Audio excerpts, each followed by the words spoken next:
Hey everyone, welcome.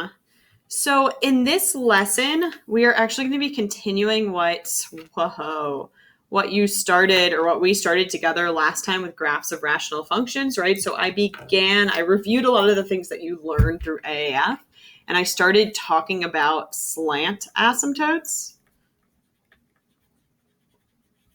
But I really didn't get too far into that. So a lot of this lesson, I'm going to briefly review again, and then a lot of this lesson, I'm just going to be doing examples and practice and modeling what the expectation is. So I encourage you to, either have this PowerPoint printed out or have your paper out so that you can go through the examples with me and maybe pause it at different points to check in and check your own understanding. So this is part one of the homework, and this has to do with obviously graphing rational functions. So I encourage you after this video to go ahead and try page 246, 39 to 47 odd. Remember that the odd answers are in the back of your textbook. So go ahead and check those out. So again, with finding asymptotes and intercepts, and we're going to be looking at things like domain and range and the increasing and decreasing intervals, and tying it in with a lot of the things you did in AAF in general. So let's get started. So for a brief review, let's see if this, oh man, this is pretty finicky. Will it let me clear it? There you go. So finding asymptotes, right? So a rational function, as we talked about, is a ratio of two polynomial functions where you have f of x and g of x. And the end behavior asymptote is what we studied last year. But when we got down here and we did n is greater than m, right, when it's top heavy, I'll go ahead and actually write that. Oh my goodness, I don't know why this is doing this. So this was what we referred to as bottom heavy. Right? This is when the degree is the same in the numerator and the denominator. And this is what we referred to as top heavy. Right? And if you hopefully recall either from last year or last time that you watched my video, if it is bottom heavy, the asymptote is at the horizontal asymptote, right? Which is the end behavior, right? So that's where like the ends of the graph will be going. Like the limit as x goes to infinity, the limit as x goes to negative infinity. The horizontal asymptote would be at y equals 0.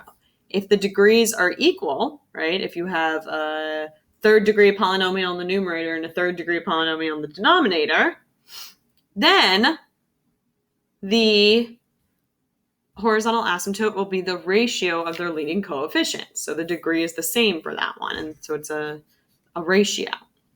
It approaches a value though.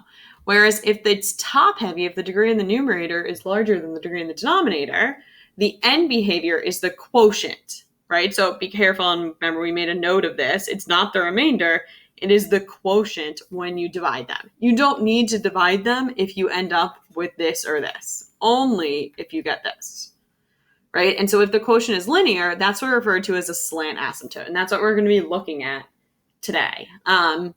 You can have other asymptotes, right? Like you can have a quotient that is quadratic, right? That's happened before. But I'm just saying that if the quotient is linear, that is what was referred to as a slant asymptote, and that is what we're going to be taking a look at throughout this lesson. Right, so that's when we want to do division for the quotient. So finding asymptotes and intercepts. Remember, we want to find the vertical asymptotes, and those occur when each zero of the denominator, as long as the factors don't cancel. And if the factor cancels, that's what creates a whole. We want to find x-intercepts, and those occur at the zeros in the numerator, right? So if for a fraction to equal to 0, the numerator has to be 0. The only thing that doesn't really hold for that is you don't want to end up with 0 over 0. So if a factor canceled, you might want to go the route of looking at it after it canceled, right? Which is going to be actually the same exact rational function. It just wouldn't have a whole. The y-intercept is when you plug in 0. And then holes occur. Think about vertical asymptote up here. Holes are going to occur where something does cancel, right? If there's a factor in the numerator and denominator, then it's going to cancel, and that's going to create a hole. Whichever ones don't cancel are vertical asymptotes. Okay, let's look at our first example here. I need my pen to be a little smaller. So find the asymptote, and we're going to be using a calculator a little bit later into this, so maybe you got your calculator out, or maybe you're pausing the video now to go get it. Find the asymptote and intercepts, use limits to describe the end behavior of any asymptotes, and analyze this and sketch the graph without a calculator.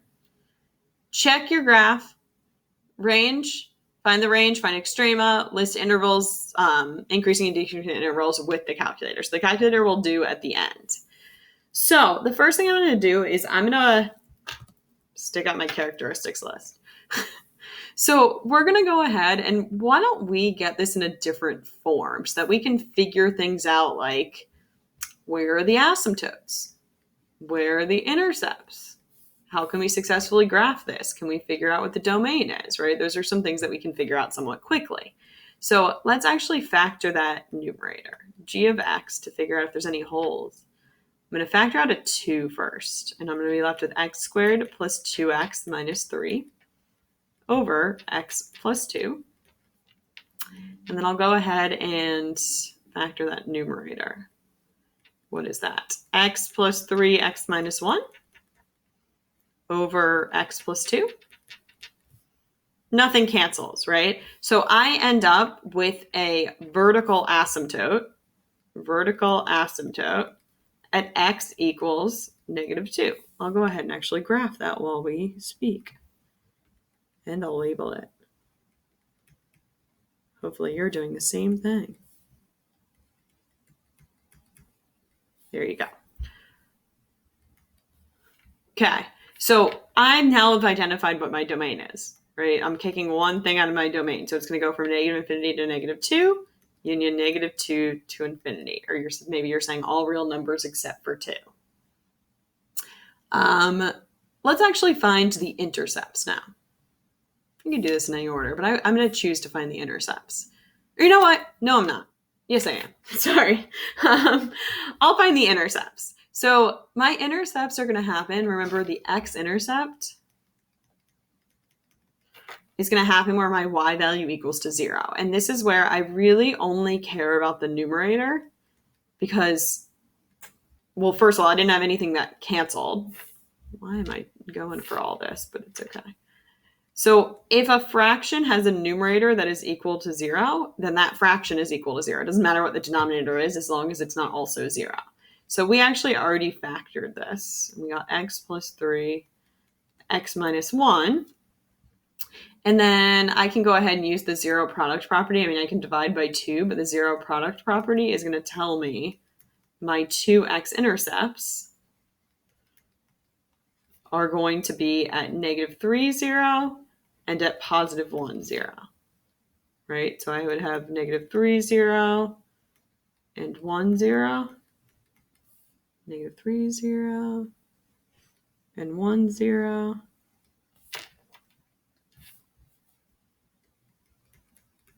I'll label it. Here we go. And then I can actually also find the, what is it called? The y-intercept by plugging in 0. I like to look at this before I've done any factoring because this is just going to be 0. This will be 0. So I'll just end up for my y-intercept, if I plug it in right away, I don't have to multiply anything, with negative 6 over 2, which is just negative 3. So 0, negative 3 would be my y-intercept.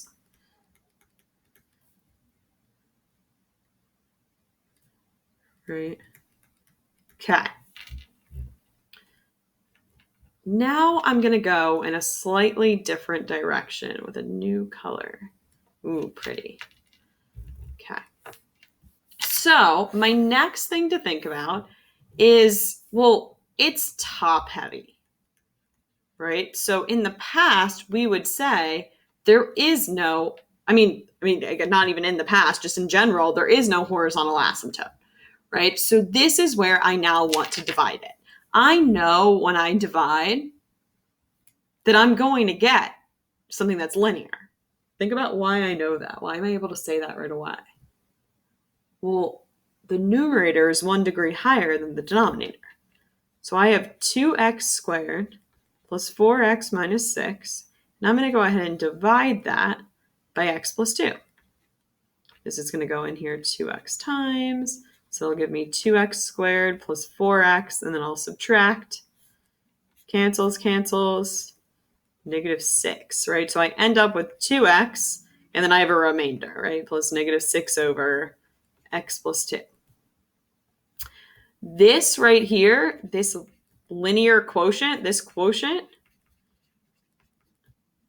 is my slant asymptote. That's my end behavior asymptote. So I actually have another asymptote, a slant asymptote at y equals 2x. And watch this. So y equals 2x, let's graph that. Up 2 over 1, up 2 over 1. It's been like a year since you focused on just lines, right?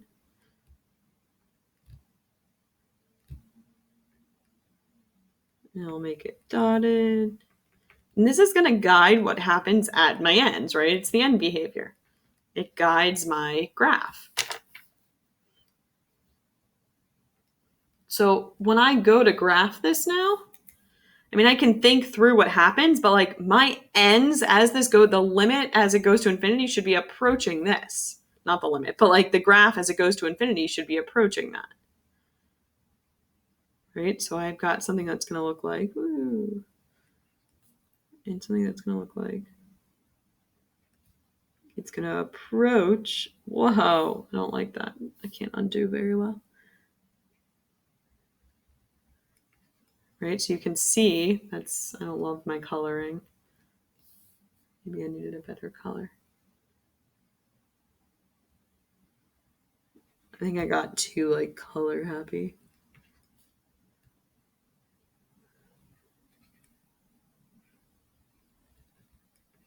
There we go, that looks a little better, right? So it's approaching it. It gets closer and closer. My graph's not great. But you can see that guides it, right? So that's a new piece of it that we didn't know. And I'll show you what it looks like in a calculator in a moment. Is this bounded? Above, bounded below, bounded, or nope, it is unbounded. And then this is where I'm going to pull out my calculator. You might be able to answer some of these without me even pulling out my calculator. The range, you might know. Look at that. Is there any range value this can't equal? No, the range would be all real numbers or negative infinity to infinity.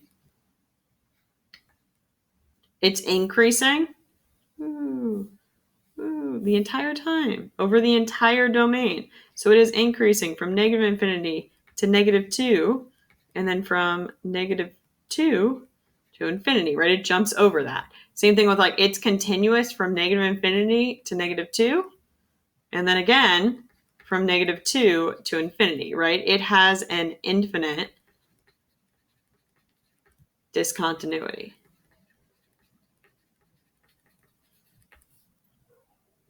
It is decreasing? Never. Right? It's never decreasing. Extrema, I mean, we can see this right now. There are none. There is no local or absolute minimum or maximum. I'm still going to graph this on a calculator so we can look at it. So I'm going to go to y equals. This is a pretty fancy calculator. You guys can download this too if you have a Chromebook. 2x, oh, I should probably use parentheses, shouldn't I?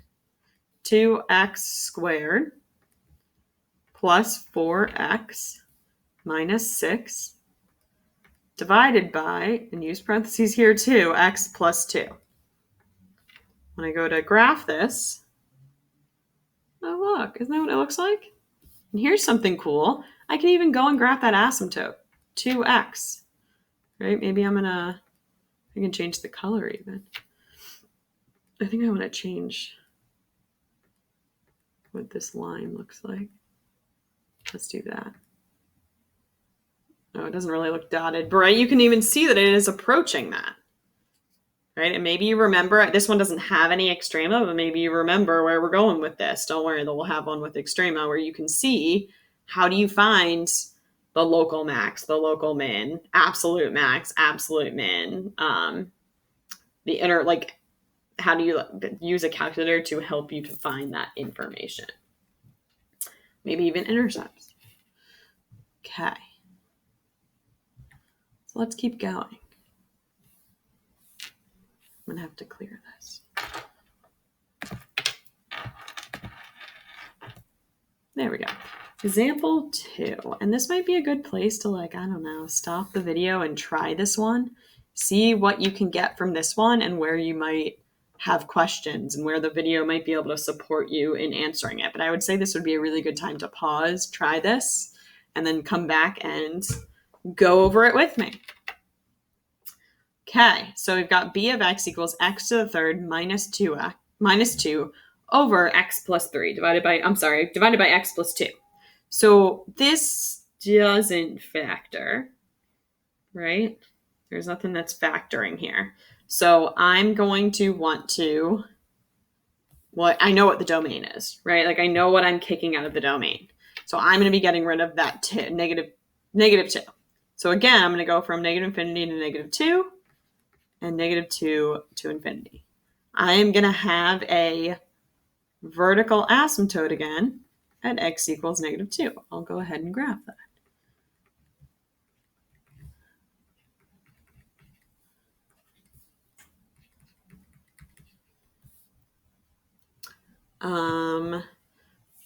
It is top heavy, right? So there is no horizontal asymptote,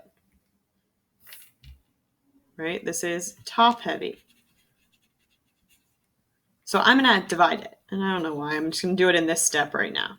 X cubed minus 2 divided by what? X plus 2. This is x squared. So I get x squared plus 2x. There's a little 0x in there, so make sure you pay attention to that. This is an x to the third. Those cancel. I end up with a negative 2x minus 2. X goes into that negative 2 times. So you end up with negative 2x minus 4. Subtract. I get 2 as my remainder, right? So I get x squared minus 2 plus 2 over x plus 2. This is technically the asymptote, right? It's not a slant asymptote, but that is like my end behavior. So I'll show that soon. So let's do the intercepts. So when I do the intercepts, I'll do that over on this side. The x-intercept, I'll go ahead and set this equal to 0, right? And just the numerator. So 0 equals x cubed minus 2. Add 2 equals x cubed. The cube root of 2 equals x, right? Or I'm going to have the cube root of 2, 0. Right, so that's going to be my x-intercept.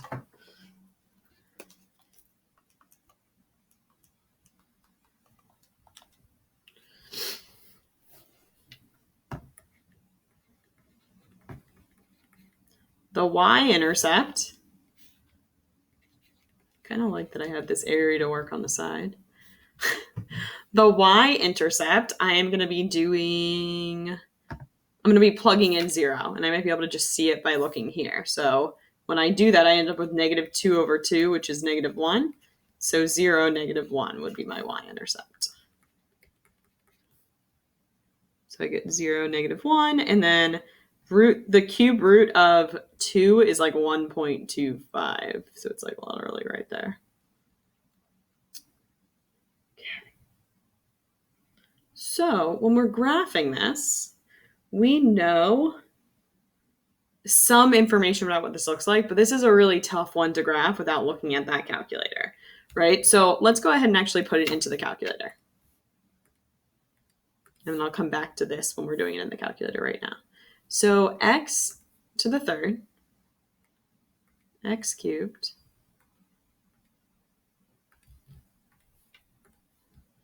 minus 2, divided by x plus 2 graph. Okay, so I see what this looks like.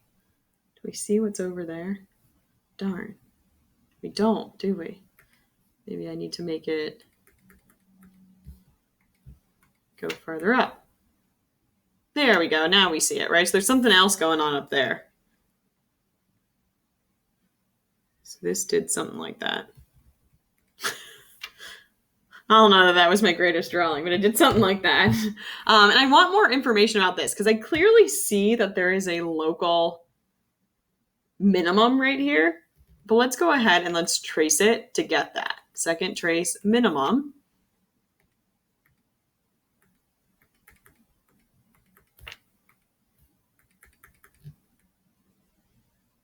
Oh, there it is. So I'm going to go left bound, right bound, and boom. So what is that? My local minimum is going to be about 3.1, 28.9. 3.1 local min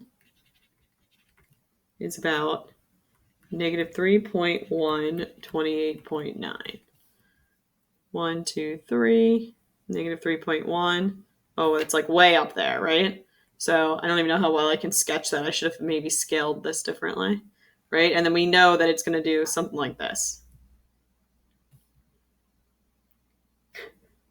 So this one is then going to both increase and decrease, right? So that then is going to help me figure out where it's going to decrease. It's going to decrease from negative 8 to negative 3.1. Approximately, right? It's going to decrease until that point right there. It's going to increase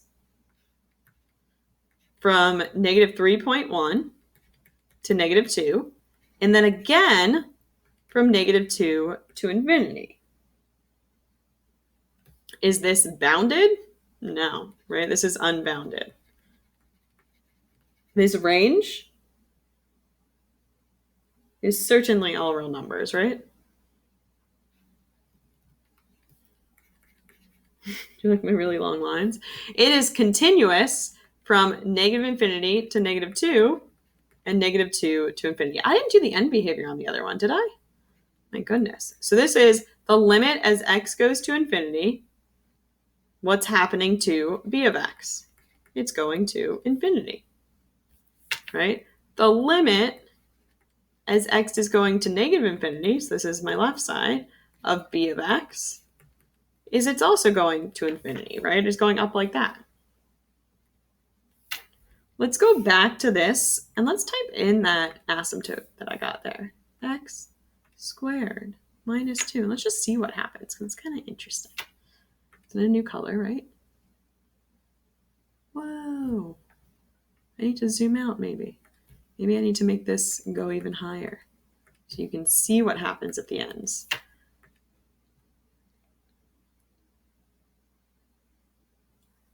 Let's see. Let's do it even more.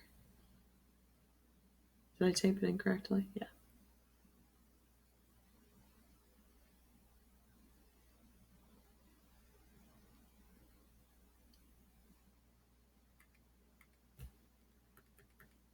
Should I go real extreme?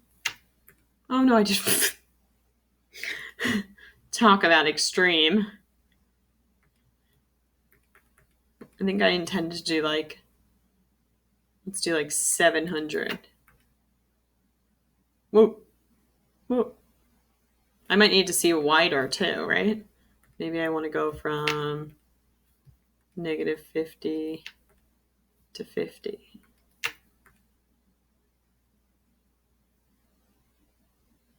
Right, so you can kind of see that it's like guiding the ends of it.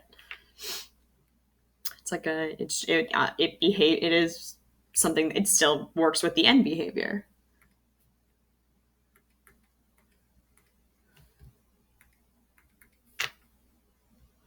I want this to go a little more.